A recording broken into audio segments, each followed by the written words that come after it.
Merci beaucoup, Charlotte. C'est très émouvant. Donc, il n'est pas aisé de repérer l'origine, effectivement, d'un désir, surtout s'il s'agit d'un désir de philosophie, lequel n'est jamais une pure pulsion, mais un mouvement qui est soutenu par des intentions, des motifs, des raisons.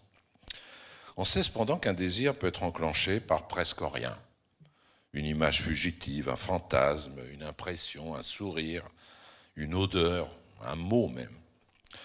Je me souviens très bien, j'étais en première, qu'une phrase a suscité un grand trouble en moi. Elle me semblait magique, et je la répétais comme un leitmotiv avant de la comprendre quelques mois après. C'était une phrase de Sartre, tirée de Saint-Genet, comédien et martyr. Je ne connaissais rien à Sartre, évidemment. J'avais acheté L'être et le néant, mais juste pour le tenir sous le bras au lycée et faire le malin devant les filles. J'étais même un novice question lecture. Depuis un an ou deux seulement, j'avais commencé à lire les romans italiens, Moravia, Pavese, Malaparte, les chants de Léopardi, puis Dostoïevski, Camus, Sartre, les mots, les mains sales, la putain respectueuse qu'on écrivait avec un P et un point, et puis les chemins de la liberté. Et justement, Saint-Genet, comédien et martyr. Alors, la phrase dont je parlais, la voici.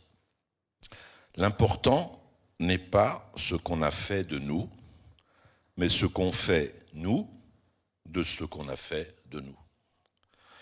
J'ai perçu tout de suite là comme un appel, pas une vocation, un appel, juste un appel qui me disait « Fais en sorte que quand tu seras grand, tu puisses écrire des phrases semblables. » Qu'avait-on fait de moi jusque-là?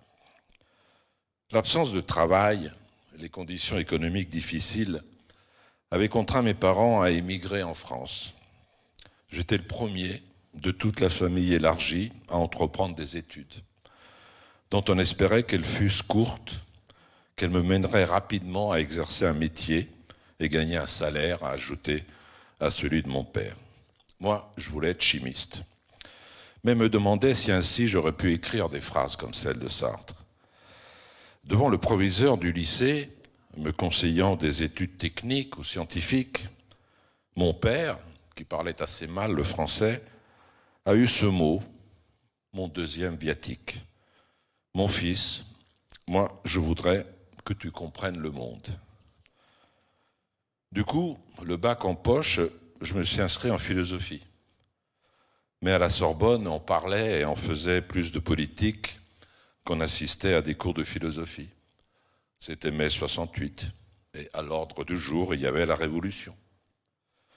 Certains de mes camarades voulaient qu'on brûlât tous les livres, pour ne garder que ceux de Marx, de Lénine et de Mao Zedong. Mais moi, qui n'avais jamais eu de livre à la maison, je ne brûlais rien du tout. J'accumulais au contraire romans et essais. Et bien sûr, je travaillais l'œuvre de Marx, durement, crayon à la main. À l'époque, le marxisme était la langue courante. Il faut entendre tout le monde était marxiste, à la fac et ailleurs, comme on entend tout le monde fumait, dans les amphis, dans les trains, dans les cinémas. On citait à l'encan la phrase de Marx, la célèbre 11e thèse sur Feuerbach. Les philosophes n'ont fait qu'interpréter diversement le monde. Ce qui importe, c'est de le transformer. Cette phrase a pénétré mon esprit de la même manière que celle de Sartre et celle de mon père. Mais dès cette époque, il m'est apparu que ce n'était pas rien, loin de là, que d'interpréter le monde. Qu'interpréter est une action infinie, et même qu'interpréter, c'est déjà transformer. Parmi les théoriciens marxistes, lui, Althusser, à l'époque, tenait le haut du pavé. Moi, je n'appréciais pas du tout la critique qu'il faisait de l'historicisme d'Antonio Gramsci. De façon un peu présomptueuse, j'étais certain qu'il n'avait lu qu'une faible partie de l'œuvre de Gramsci, encore très partiellement traduite. Je connaissais le portrait de Gramsci, moi, depuis mon enfance. Il trônait dans les salles de réunion de la section du Parti communiste italien où j'allais parfois attendre mon père. Et je savais que c'était un grand. Parce qu'en Italie, plein de places et de rues portent son nom. J'ai alors lu à peu près tout ce que Gramsci avait écrit, en prison, où les fascistes l'ont mis et l'ont fait mourir, et avant la prison. Aussi l'idée, dans laquelle j'ai impliqué mon ami Dominique Risoni, est venue naturellement. Il faut écrire un livre sur Gramsci. Ce fut difficile à faire, très facile à publier. Nous n'avons écrit qu'une seule lettre à un éditeur, avons fait une seule visite à Marie-Antonietta Maccioch et au philosophe François Châtelet, qui ont accepté de rédiger une préface. Le livre a eu un joli succès, je dois dire, au point que certains journaux pouvaient titrer « Le siècle sera gramscien ». Mais passons. Dominique et moi, qui étions encore étudiants, avons été sollicités pour écrire ci et là des articles, dont un dans les Temps modernes que j'ai retrouvé récemment et auquel, à l'époque j'écrivais en marxien, je n'ai strictement rien compris. Dès ce moment-là, j'ai commencé à collaborer à un journal, à la fondation duquel mon frère Claude, qui en a dessiné les logos, avait participé, Libération. Une fois nommé un poste d'enseignement en philosophie, j'ai continué à travailler pour Libération, menant ainsi conjointement mon métier de professeur et de critique littéraire. Plus de 40 ans après, je n'enseigne plus, mais écris encore dans ce qu'on considère être le journal de Sartre, de Serge July et le mien. Dès le début, ce choix m'est apparu comme une manière de faire, moi, ce qu'on avait fait de moi.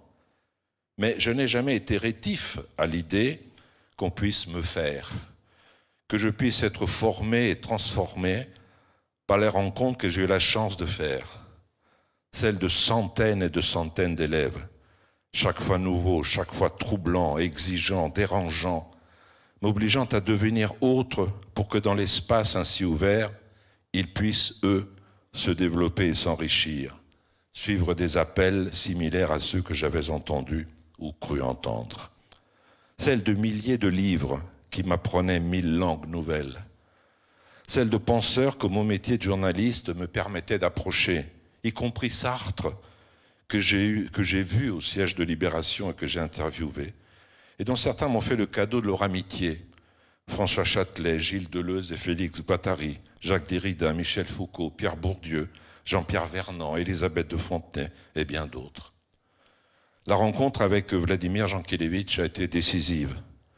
Elle m'a bouleversé et bouleversé tout mon système de pensée. Quand j'ai suivi son premier cours, Sorbonne, escalier C, salle Cavaillès, j'ai cru que j'hallucinais. La Sorbonne sentait l'éther. Il y avait des affiches partout, des assemblées survoltées. Nous avions la révolution à faire. Et ce petit homme en costume gris, avec une mèche de cheveux argentés qui lui tombait sans cesse devant les yeux, parlait de l'amour, du charme, du kairos, du je ne sais quoi, des distances millimétriques qui séparent la confiance de la défiance, du respect, du courage, de la vertu. Un émerveillement. Je me suis pris à l'aimer, cet homme, à lire tout ce qu'il avait écrit, découvrant non seulement une prose merveilleuse, unique, mais une pensée profonde et complexe, une philosophie si nuancée qu'elle pouvait éclairer les zones les plus sombres de l'âme humaine et qui en morale affirmait la préférabilité absolue d'autrui. Je n'en suis plus sorti de cette pensée. J'ai fait un mémoire avec Jean Kélévitch sur la pauvreté choisie chez les cyniques grecs et Saint François d'Assise, et un doctorat que je n'ai pu achever, car mon maître a eu la mauvaise idée, soudain, de me quitter, et nous quitter tous. Il m'a laissé un cadeau, un témoin, qui n'a pas de prix. Il m'a dédié le je ne sais quoi et le presque rien. Aussi, d'une façon inopinée, par l'attrait de quelques phrases, le désir de philosophie n'a fait que rebondir et s'accroître, comme il sied à tout désir qui, désirant ce qu'il n'a pas, est toujours en cours, en course, jamais rassasié, comme cet Eros cheminot dont parle Platon dans le Banquet. Mais je crois qu'il ne suffit pas de dire que le désir de philosophie est sans fin, parce que la philosophie étant plus recherche que possession, est elle-même désir infini. Le désir de philosophie est infini comme est infinie la construction du monde. La construction conceptuelle du monde réel et la construction réelle du monde conceptuel. Deleuze n'avait pas tort lorsqu'il disait que la philosophie est une usine à fabriquer des concepts. Je dirais qu'elle est comme une tentative d'élaborer une géométrie fractale capable de périmétrer même les nuages. Chaque livre que j'ai lu, chaque auteur que j'ai travaillé, chaque cours que j'ai suivi, chaque dialogue avec les élèves dans les centaines de ceux que j'ai donnés était pour moi un moyen d'avancer, centimètre par centimètre, et de peaufiner ce travail d'arpentage du monde.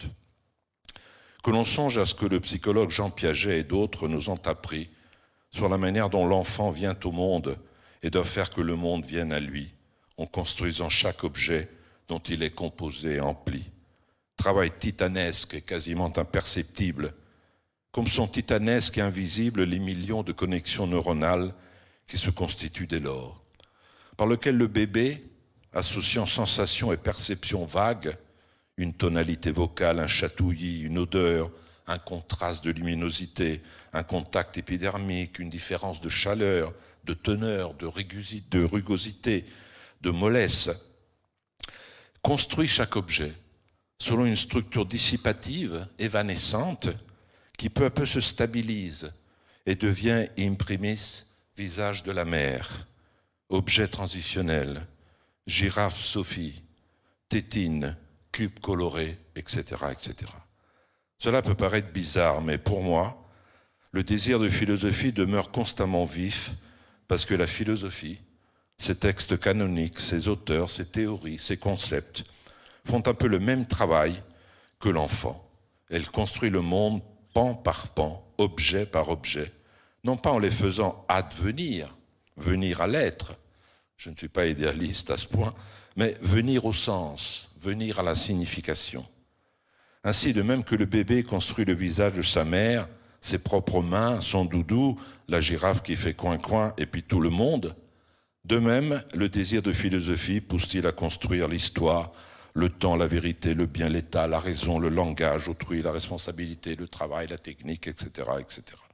À ceci près, cependant, que la construction de la girafe a une fin, au sens où une fois construite, elle est construite, si bien qu'il suffit à l'adulte de s'en souvenir parfois pour s'émouvoir, alors que celle de la vérité, de la justice ou du temps n'en a pas, parce qu'ils sont comme l'eau qui se dérobe à la prise de la main, au concept, et se révèlent toujours autres que ce que l'on croyait, autrement dit, se déconstruisent, se reconstruisent sans cesse, sont sans cesse en reprise, au point que l'essentiel de ce qu'ils sont se trouve toujours dans ce qui n'a pas encore été dit, selon une dynamique qui est exactement celle du désir, visant toujours un autre objet, un objet autre.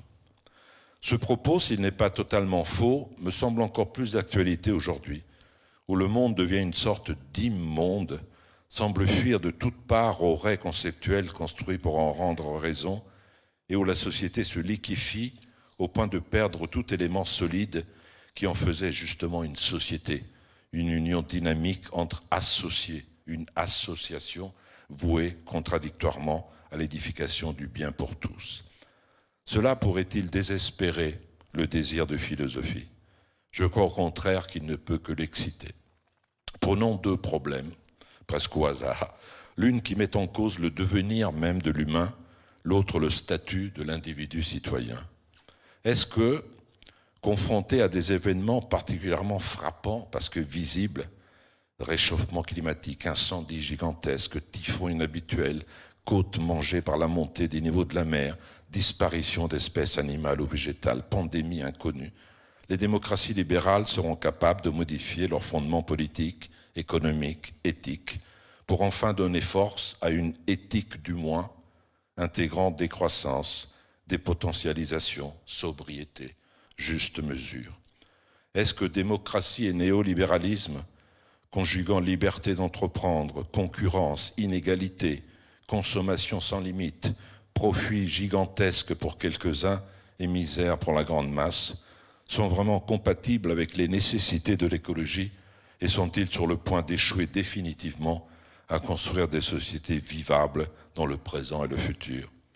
Comment pourrait être géré le legs empoisonné de leur passé proche et lointain, à savoir les intraitables déchets nucléaires et les quelques 300 millions de tonnes de déchets plastiques que les cumuls de non-décision à tous les niveaux ont laissé s'accumuler chaque année dans le monde et qui constituent à eux seuls un monde souterrain enfoui une bombe chimique à effet infini, tuant le monde que nous habitons et continuant à tuer pendant des milliers d'années celui des générations à venir. Quelle que soit la réponse à ces questions, il me semble que la philosophie a un rôle essentiel à tenir, celui de tisser de nouveaux liens entre la politique et l'écologie, d'accorder la temporalité de la décision politique à l'urgence de l'intervention écologique, laquelle ne peut pas se réduire à privilégier les trottinettes, mais par son intersectionnalité oblige à tenir ensemble les questions environnementales, les questions sociales et toutes les strates des inégalités, qu'elles aient trait à l'empreinte écologique, au genre, à la couleur de la peau, à la position de classe ou au jeu de distribution des biens. Cela ne peut pas se faire sans la recomposition du champ politique lui-même, si bouleversé que les concepts qui ont servi jusqu'ici à le penser paraissent aujourd'hui usés et inopérants. C'est toute la syntaxe et la sémantique politique qui doit être reprise. Mais comment accomplir cette tâche sans tenter de redéfinir le sujet politique, les possibilités, les moyens et les finalités d'une action politique responsable dans une société en train de disparaître sous l'effet de mouvements telluriques qui en font un archipel, une myriade d'îlots ou de micro-communautés avec chacune son langage, ses valeurs, ses références propres, ses fermetures, sa propension à l'autoconservation et l'incivilité, l'intolérance, la violence manifestée à l'égard de toutes celles qui ne sont au dehors. Comment repriser le tissu social ? On le voit, le désir de philosophie ne peut s'éteindre quand il y a tant de pain sur la planche. En disant « Mon fils, je veux que tu comprennes le monde », mon père ne pensait pas qu'une vie entière ne m'aurait pas suffi pour le faire. Mais de fait, j'ai une chance inouïe. J'ai eu la chance, en enseignant, en écrivant, de pouvoir assumer, à ma petite échelle, une transmission et de passer le témoin à d'autres qui diront à leur tour à leurs élèves, leurs lecteurs, leurs enfants, leurs amis, « Je veux que tu comprennes le monde ». Et puisque mon élève et mes meilleurs amis sont là, eh bien je leur passe le témoin. Merci.